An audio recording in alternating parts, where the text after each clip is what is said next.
शिक्षिका बायकोवर टेम्पो घातला, मित्रालाच दिली 10 लाखाची सुपारी, 3 वेळा विष प्रयोग.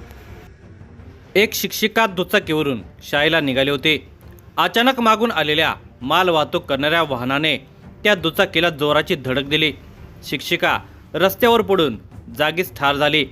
धडक देणारे वाहन पुढे न जाता युटर्न घेऊन परत आल्या मार्गे निघून गेले. आपल्या पत्नीचा अपघाती मृत्यू झाल्याचे कळताच तिचा पती ढसाढसा रडला. लोकांनाही वाईट वाटले, पण तिच्या भावाला मात्र शंका आली. त्याने पोलिसांच्या समोर शंका व्यक्त केल्याने पोलीस तपासाची चक्रे फिरू लागली. एकीकडे तिचा भाऊ, दुसरीकडे पोलीस तपास शीघ्र गतीने झाला आणि एक धक्कादायक कारस्थान उजेडात आले. या धक्कादायक घटनेचा सविस्तर वृत्तांत पुढे पाहण्याअगोदर जर तुम्ही या चॅनेलवर जर नवीन असाल तर प्लीज आपल्या ह्या मराठी चॅनेलला नक्की सबस्क्राईब करा. संग्रापूर तालुक्यातील पातुर्डा गावामध्ये अनंता गावंडे हे आपल्या कुटुंबासह राहतात. ते त्यांची पत्नी आणि मुलगा प्रकाश असा त्यांचा परिवार आहे. प्रकाश विवाह 2019 मध्ये जवळ असलेल्या जस्त गाव येथील नागोराव डोसे यांची कन्या वृषालीसोबत मोठ्या थाटामाटामध्ये झाला. जिल्हा परिषद शाळेवर शिक्षिका म्हणून कार्यरत असलेल्या वृषाली यांनी सुखी संसाराची स्वप्न बाळगत प्रकाशच्या घराचा उंबरठा ओलांडला. लग्नानंतर काही दिवस खूप आनंदात गेले. नोकरीचे कंत्राट संपल्याने वृषाली यांची जिल्हा परिषद विद्यालयातील सेवा संपुष्टात आली. तर दुसरीकडे वृषाली यांचा सासरी शारीरिक आणि मानसिक छळ सुरू झाला. सासरी अतोनात छळ, त्यात पती प्रकाश कमालीचा बाहेरखाली असल्याने तो पत्नीला एखाद्या जनावराप्रमाणे वागणूक देत होता. गरोदर असताना बेदम मारहाण, उपाशी कोंडून ठेवणे, घरामध्ये न घेणे असे अमानवीय प्रकार होऊ लागले. त्यातच वृषालीने गोंडस बाळाला जन्म दिला. मुलगा झाल्यावर पतीमध्ये सुधारणा होईल अशी आशा असलेल्या वृषालीची परत निराशा झाली, कारण त्यांचा त्रास काही कमी होण्याऐवजी अधिकच वाढलेला होता. हा त्रास असह्य झाल्याने वृषालीने तामगाव पोलीस स्टेशनमध्ये 498चे प्रकरण दाखल केले. त्या काही दिवस मुलासह माहेरी राहू लागल्या. कौटुंबिक छळाची तक्रार केल्याने प्रकाशने खामगाव न्यायालयामध्ये घटस्फोटाचे प्रकरण दाखल केले. मात्र काही महिन्यातच न्यायालयाने सदर प्रकरण खारिज केल्याने वृषाली मुलासह सासरी राहायला आल्या. आज ना उद्या प्रति प्रकाशच्या डोक्यामध्ये प्रकाश पडेल आणि अंधारलेल्या संसारामध्ये सुखाचा दीप लागेल या भाबड्या आशेवर विपरीत परिस्थितीमध्ये त्या मुलासाठी सर्व काही सहन करत संसार करू लागल्या. प्रकाशचा बाहेरखाली स्वभाव किंचितही कमी होत नव्हता. कोणत्याही महिलेस पतीचे असले वर्तन पटणार नाही. तसेच वृषाली यांनाही प्रकाशचे वागणे खटकत असल्याने त्या पतीला वेळोवेळी टोकत होत्या. पण प्रकाशच्या स्वभावामध्ये मात्र बदल होत नव्हता. गत वर्षी जुलै महिन्यामध्ये मुलाचा वाढदिवस चांगल्या करण्याचे वृषाली यांनी ठरवले होते. मात्र प्रकाशने पैसे नसल्याचे कारण देऊन वाढदिवस करण्यास मनाई केल्याने त्यांच्यामध्ये वाद झाला. बाहेर उडवायला पैसे आहेत आणि एकुलत्या एक मुलाचा वाढदिवस करायला पैसे नाहीत हा प्रश्न खटकल्याने प्रकाश आणि सासरच्या लोकांच्यामध्ये वाद झालेला होता. सप्टेंबरमध्ये वृषाली या पिंपळगाव काळे शाळेवर रुजू झाल्या. त्यांनी नोकरी करणे पती प्रकाशला खटकत होते. घरामध्ये एक नोकर म्हणून वावरावे, मुकाट्याने होणारा त्रास सहन करावा, प्रत्युत्तर देऊ नये आणि कुठलेच प्रश्नही विचारू नयेत अशी त्याची इच्छा होती. त्यामध्ये वृषाली या प्रकाशच्या घराबाहेर उधळत असलेल्या रंगाचा बेरंग करत रस्त्यामध्ये अडथळा निर्माण करत असल्याने प्रकाश चांगलाच चवताळलेला होता. पत्नी वृषालीचा काटा काढण्याचा त्याने निश्चय केला. 2दा त्याने ठार मारण्याचाही प्रयत्न केला, मात्र तो अयशस्वी झाला.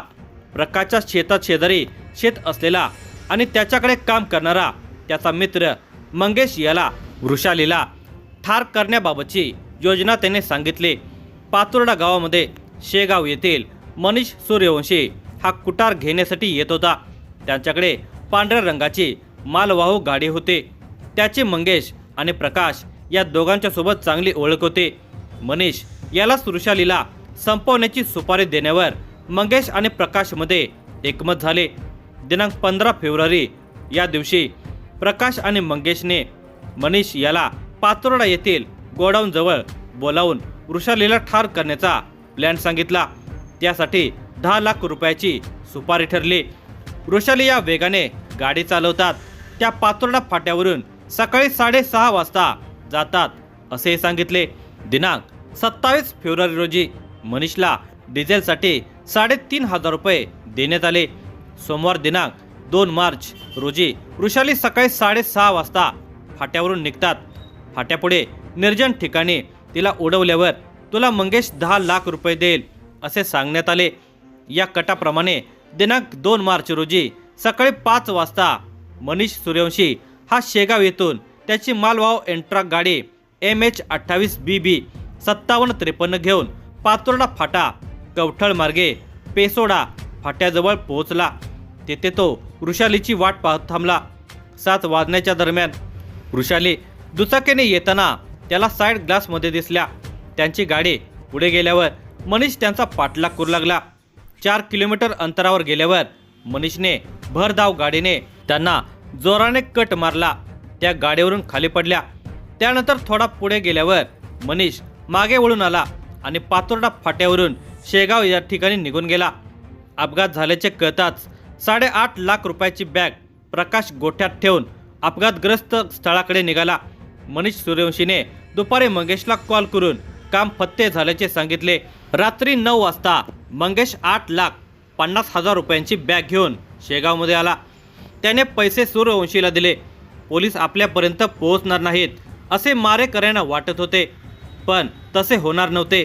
दुसरीकडे पेसोडा फाट्याच्या पुढे वाहनाने जोरदार धडक दिल्याने अपघात होऊन वृषाली गावंडे रक्ताच्या थराळ्यामध्ये गतप्राण होऊन पडलेल्या होत्या। त्यांना धडक देणारे मालवाहू वाहन पुढे निघून जाण्याऐवजी वळसा घेऊन परत पातोर्डा फाट्याकडे निघून गेले। अपघाताच्या आवाजाने आजूबाजूच्या शेतातील नागरिक धावले। अपघाताबाबत पातोर्डा गावामध्ये माहिती देण्यात आली। काही क्षणात मृतक वैशाली यांचे पती अपघातस्थळी पोहोचले। पत्नीचा मृतदेह पाहून पती प्रकाश धाय मोकलून रडू लागले। पतीचा आक्रोश पाहून उपस्थितांची मने हेलावली।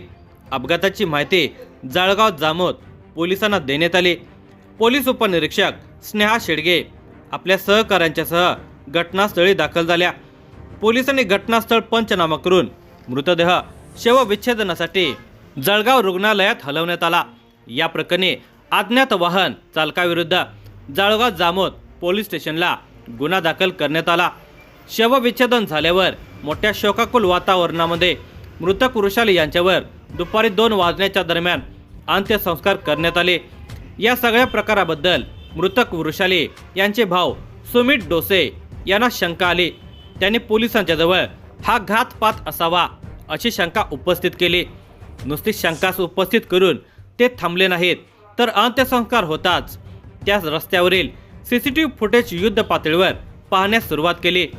डोसे यांनी शंका उपस्थित केल्याने पोलीस निरीक्षक नितीन पाटील यांनी या अपघाताचा खरा प्रकार शोधण्यासाठी सहकाऱ्यांना मार्गदर्शक सूचना केल्या। अपघात केलेले वाहन पुढे भरधाव निघून जाण्याऐवजी मागे का आले याबाबत ठाणेदार पाटील यांच्या मनामध्ये शंकेची पाल चुकचुकली होती। पोलीस यंत्रणेने अलर्ट मोडवर येऊन पातोर्डा फाटा ते घटनास्थळापर्यंतचे सर्व CCTV चेक केले असता ते वाहन भरधाव वेगाने शेगावला पोहोचल्याचे पोलिसांना दिसत होते। स्थानिक पोलिसांचे सहकारी आणि आधुनिक यंत्रणेची मदत घेऊन पोलीस शेगावमधील जगदंबा नगरातील मनीष सूर्यवंशी याच्या घरापर्यंत 5 मार्चला संध्याकाळी पोहोचले। तोपर्यंत मृतकाचे भाऊ सुद्धा शेगावपर्यंत गाडीचा माग काढत पोहोचले होते। यावेळी मनीष सूर्यवंशी हे पुण्याला गेल्याचे पोलिसांना समजले। गाडीचा चालक कोण होता हे नेमके माहीत नसल्याने पोलिसांनी मनीषच्या मुलाला ताब्यात घेतले। दुसऱ्या दिवशी सकाळी मनीष सूर्यवंशी जळगाव जामोद पोलीस स्टेशनला पोहोचला आणि तो मी नव्हतोच असा कांगावा करू लागला। घटनेबाबत मनीष सरळपणे बोलत नसल्याने ठाणेदार नितीन पाटील यांनी पोलीस वर्दीतील खास अस्त्र वापरताच मनीष पोपटासारखा बोलू लागला। आपणच त्या महिलेला धडक मारल्याचे कबूल करून तो परत स्टॉप झाला। फक्त धडकच मारली की अजून काही या प्रश्नावर गप्प असलेला मनीष हा ठाणेदार पाटील यांच्या विशिष्ट पाहुणचाराने नॉन स्टॉप बोलू लागला। साहेब, मी पातोर्डा येथील मंगेश चहुलकर याच्या मार्फत मृतक महिलेचा पती प्रकाश गावंडे याच्याकडून 1 लाख रुपयांची सुपारी घेऊन वृषाली यांना ठार केले असे सांगितले। ते ऐकून पोलीस अवाक झाले। पोलिसांनी त्वरित मृतकाचा पती प्रकाश गावंडे याला ताब्यात घेतले। त्याचा मित्र मंगेश चहुलकर मात्र पसार झाला होता। त्यालाही पोलिसांनी दुसऱ्या दिवशी ताब्यात घेण्यात यश मिळवले। सौ वृषाली गावंडे यांच्या खून प्रकरणी जळगाव जामोद पोलिसांनी 185/2026 106(1) 281 283 103(1) 61(1) 35 भारतीय न्याय संहिता 2023 अन्वये आरोपी मनीष नारायण सिंग सूर्यवंशी वय वर्ष 50 जगदंबनगर शेगाव, प्रकाश अनंता गावंडे वय वर्ष 37 मंगेश पुरन चहुलकर वय वर्ष 33 राहणार पातुर्डा या तिघांच्यावर गुन्हा दाखल करण्यात आला। पुढे आरोपींनी सुपारी 1 लाखाची नाही तर 10 लाखाची असल्याचे पोलिसांना सांगितले। पतीनेच 10 लाखाची सुपारी देऊन पत्नीची सुपारी किलरकडून हत्या केल्याने एकच खळबळ निर्माण झाली। न्यायालयाने आरोपींना 3 दिवसांची पोलीस कोठडी सुनावली। आरोपींनी थंड डोक्याने कट रचून सौ वृषाली यांचा 10 लाखाची सुपारी घेऊन खून केल्याचे पोलीस कोठडीमध्ये प्राथमिक तपासामध्ये स्पष्ट होत आहे। या प्रकरणामध्ये मृतक वृषाली यांचे सासरे अनंता गावंडे वय वर्ष 67 यांचाही सहभाग असल्याचे पोलिसांच्या तपासामध्ये स्पष्ट झाले असून त्यांनी आपला शेगाव शहरातील प्लॉट घटनेच्या दिवशी 15 लाख रुपयात विकून सुपारीचे 10 लाख रुपये दिले असल्याचे तपासामध्ये समोर आल्याने पोलिसांनी त्याला ताब्यात घेऊन न्यायालयीन कोठडीमध्ये रवानगी केली आहे। या घटनेत आणखी आरोपींची संख्या वाढू शकते अशी शक्यता वर्तवण्यात येत आहे। या घटनेचा तपास बुलढाणा जिल्हा पोलीस अधीक्षक निलेश तांबे, अप्पर पोलीस अधीक्षक श्रेनिक लोढा, उपविभागीय पोलीस अधिकारी आनंद महाजन, जळगाव जामोद पोलीस स्टेशनचे ठाणेदार नितीन पाटील, पोलीस उपनिरीक्षक Sneha Shendge, Nagesh Khade, police head constable Bhagwat Umbrande, Supaji Tayde, police constable Patole, Ganesh Thombare, Akash Dahale, Swapnil Sundarkar, Maske, Shelke हे पुढील तपास करत आहेत।